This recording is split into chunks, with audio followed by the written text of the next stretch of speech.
ఇట్లు కొంచెం అంటే మనకి ఈ, మన ఈనాడు సంస్థలకి సెల్ఫ్ సెన్సారింగ్ ఉంటుంది వాళ్ళకి వాళ్ళకి వేరే ఎవరో చెప్పవసరం లేదు.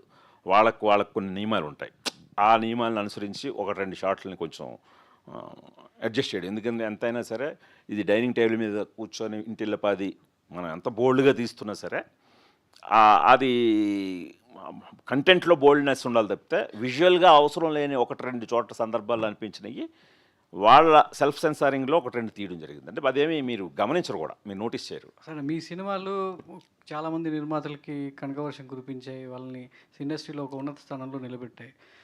మీ కుటుంబం అంతా కలిసి సినిమా మీద ఉన్న ఒక ప్రేమతో మంచి సినిమాలు, కథాబలం ఉన్నటువంటి సినిమాలు ప్రేక్షకులకి, మనుషులకు కాదు మనసులకు హత్తుకునే సినిమాలు ఇవ్వాలని మీ ప్రయత్నం.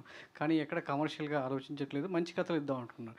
కానీ ఫ్యామిలీ పరంగా చూస్తే ఆర్థికంగా కాస్త వెనుకబడినట్టుగా అందరూ మిమ్మల్ని భావిస్తుంటారు. గుణశేఖర్ గారు ఏంటి, ఫ్యామిలీతో కూడా ఇలాంటి సినిమాలు తీసినా కానీ లాభాలు రావట్లేదు, తీరికగా కొంత రెవెన్యూ తగ్గిపోయిందా, ఎక్కడ నిరుత్సాహం అనేది ఎక్కడన్నా ఉంటుందా, దాని నుంచి ఎలా బయటపడుతుంటారు పిల్లలు కావచ్చు, మీ ఫ్యామిలీ అంతా? అంటే ఒక చోట కాకపోతే ఒక చోట అండి ఎప్పుడు కూడా.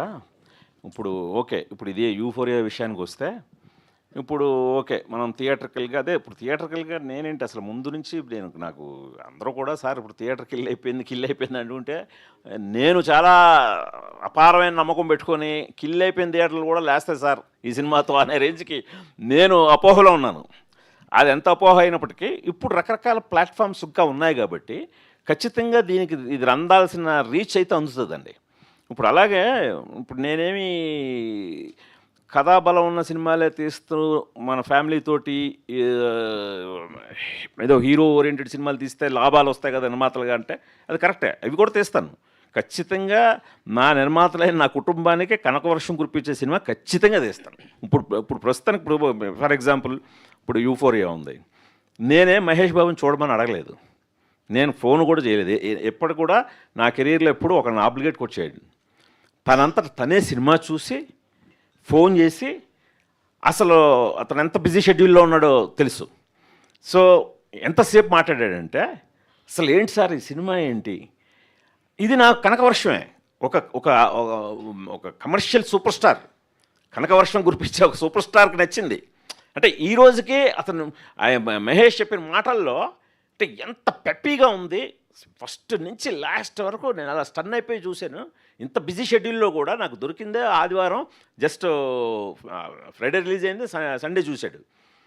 సో ఇలాంటి ప్రశంసలు ఇప్పుడు మహేష్ బాబు ఒకడే కాదండి, తనంతట తనగా ట్వీట్ చేశాడు, తనంతట తనగా ఇప్పుడు అదే మీరన్న కన్సర్నే చూపించాడు. ఏంటి సార్ మనకి కమర్షియల్గా ఏంటి అని అంటే, అదే బాబు థియేటర్లకి జనాలు రావట్లేదు, రావాలి ఇది అని అంటే వెంటనే ట్వీట్ చేసేస్తాను నేను అని చెప్పి తను వెంటనే, నేను అడగలేదు, తనంతట తనుగా అంటే ఈ సినిమా జనాలకి రీచ్ అవ్వాలి, ఈ డైరెక్టర్కి డబ్బులు రావాలి, ఇలాంటి సినిమా తీసే ఫ్యామిలీకి డబ్బులు రావాలి అని తను కన్సర్న్ చూపించాడు. తను కన్సర్న్ చూపించి ఇప్పుడు నెక్స్ట్ ఓటీటీలో కూడా ఏదైనా చేద్దామంటే చేద్దాం సార్ అని, నేనే మరీ వాడేసుకుంటే బాగుండదు మహేష్ బాబు అనే వాడి ఇమేజ్కి కూడా అని చెప్పి నేను తగ్గుతున్నాను. లేకపోతే ఎలా ఉన్నాడంటే ఇప్పుడు ఈవెంట్కి పిలిచి బాబు రెండు ముక్కలు యూఫోరియా గురించి మాట్లాడంటే మాట్లాడే లెవెల్లో ఉన్నాడు. ఇది చాలు నాకు, ఇది సంపాదించుకున్నాను నేను. గుణశేఖర్ గారు, firstly thank you sir. After long weight of 2 months it's coming to our home. Nearly నీ సినిమా 3 times చూసా థియేటర్లో, thank you with my family to, and my some